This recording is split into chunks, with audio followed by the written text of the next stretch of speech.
Pozdrav! Današnjem videu ćemo govoriti o Tetheru. Tether ili USDT, kako mu je skraćenica, odnosno ticker, je prvi stablecoin. Govorit ćemo o tome kako uopće on posluje, koji je poslovni model, zašto je toliko velik, ko stoji iza njega i uopće neke bitne stvari oko Tethera.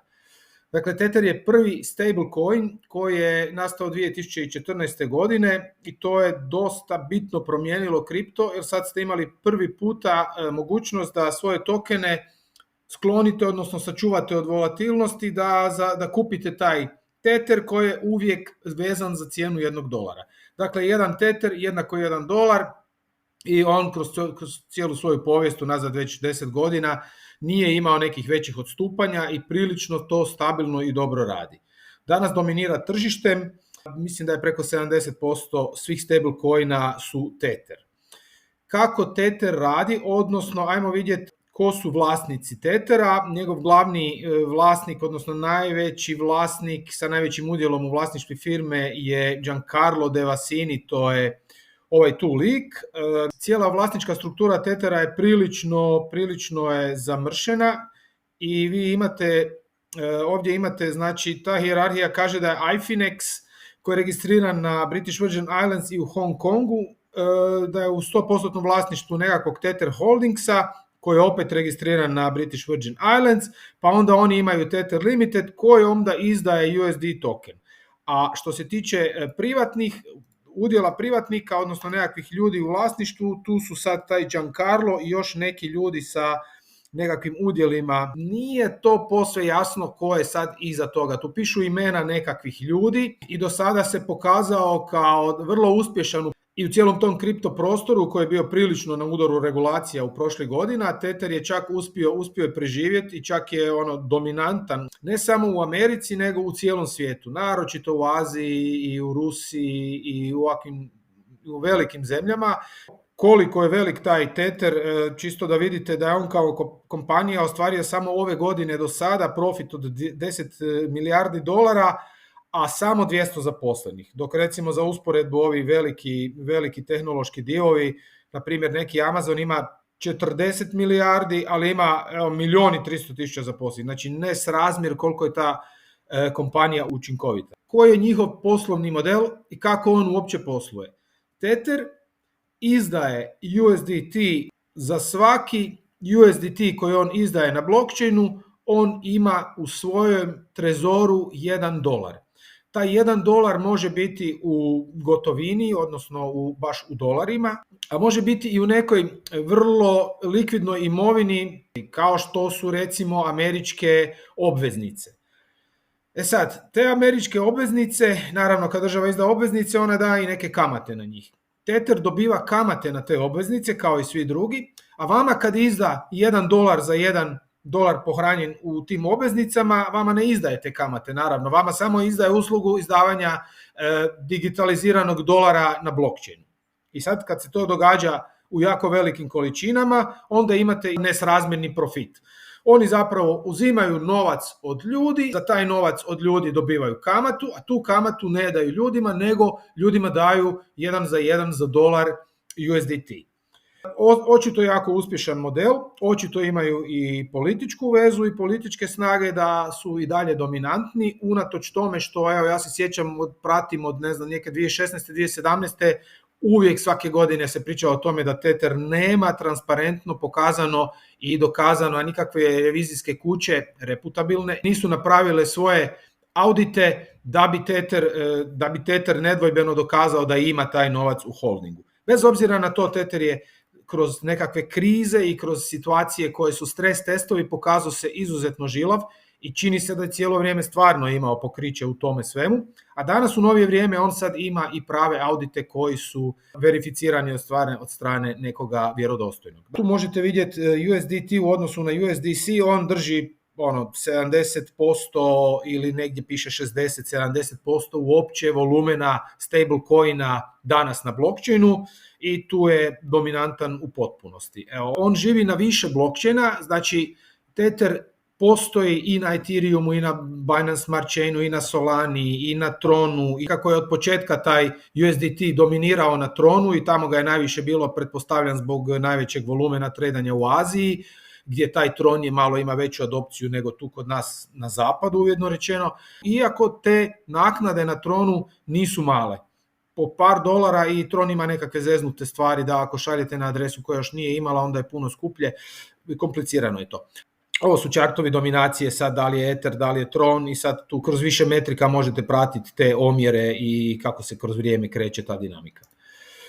Tether, evo po zadnjim auditima ima čak 6,8 milijardi dolara više u rezervama nego što ima tokena vani. Kod Tethera je još zanimljivo da morate znati da on vam može zalediti sredstva. On nije u tom smislu ona prava kriptovaluta kao što bi to bio recimo Ether na Ethereum blockchainu ili Bitcoin ili neki drugi.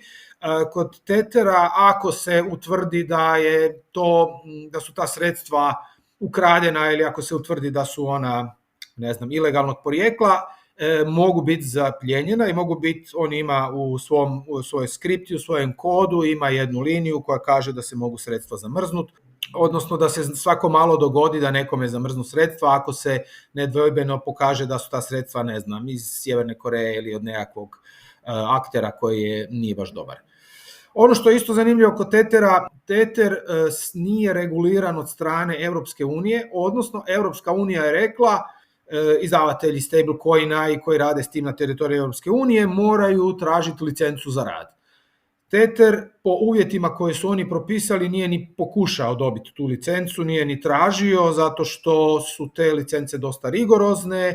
Europska unija gura da stablecoini budu pegani, odnosno da te rezerve budu više u euru nego u stranim valutama kao što je dolar, i to za Tetherov poslovni model nije prihvatljivo jer smo malo prije rekli kako rade. U Europi to ne bi funkcioniralo i oni uopće nisu tražili dozvolu i Tether danas je maknut sa svih mjenjačnica koje imaju licence u Europi. Možda ćete u nekim koje operiraju po Europi još uvijek moći naći Tether, ali uglavnom svi prelaze na USDC koji je potpuno reguliran, potpuno drugi način rada ima i išao je po dozvole.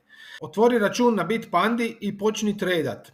Trenutno je akcija u kojoj ako izgubiš do 50 eura u prvih 7 dana kod kupnje kripta, Bitpanda će ti to sve vratiti na tvoj račun. Dakle, možeš početi sa minimalnim rizikom, odnosno bez rizika, možeš kupovati kriptovalute, plemenite metale, dionice, robu i kripto indekse.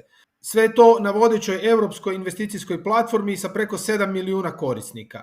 Link za prijavu ćeš naći u opisu ovog videa. Međutim, tu sad nastupa jedna novost, a to je plazma.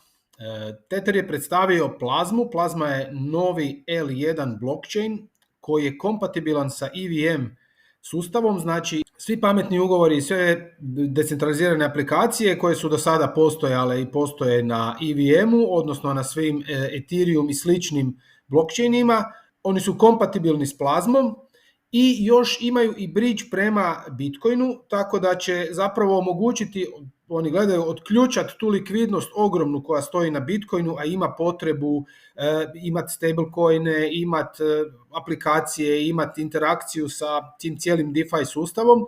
Plazma je to mjesto koje će to omogućiti.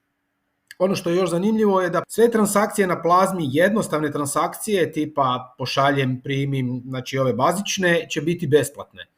A one skuplje, odnosno malo kompliciranije, one će biti, to su vjerojatno one koje se odnose na interakciju sa DeFi-em, sa smart kontraktima i tako dalje, gdje imaju neku logiku u sebi, one će se plaćati. Znači, prvo to što će biti besplatne, već je to ogroman napredak za usere, znači za korisnike će to biti super jednostavno, a ove druge će biti plaćane znači token, njihov se zove XPL i zove se plazma, ali mislim ticker mu je XPL.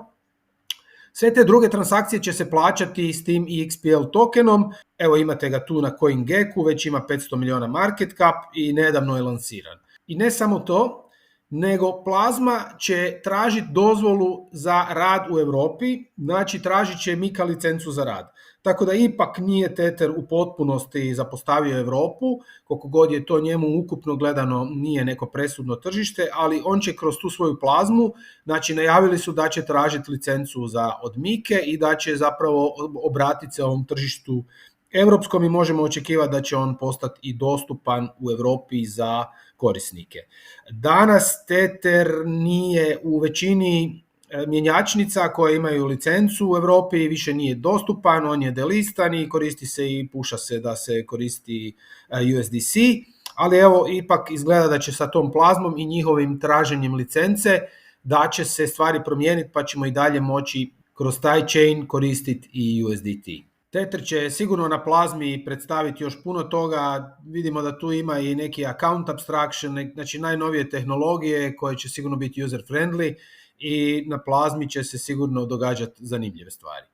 Što se tiče samog Tethera, sa svojim ogromnim market capom, znači on ima 183 milijarde dolara je njegov market cap, on je sam po sebi 17. najveći entitet koji drži američki dug. Znači, obzirom da ima toliko tih obveznica i toliko tih instrumenata javnog duga američkog, a kako je i sam strani entitet, znači on nije američki entitet, u interesu je Amerike da izvozi svoj strani dug i da to kupuju neki strani kapital da ulaže u američki javni dug i evo Tether je jedan od takvih, tako da ima i nekakvu strateško značenje za Ameriku, jer više nije ni zanemariv što se tiče tog javnog duga.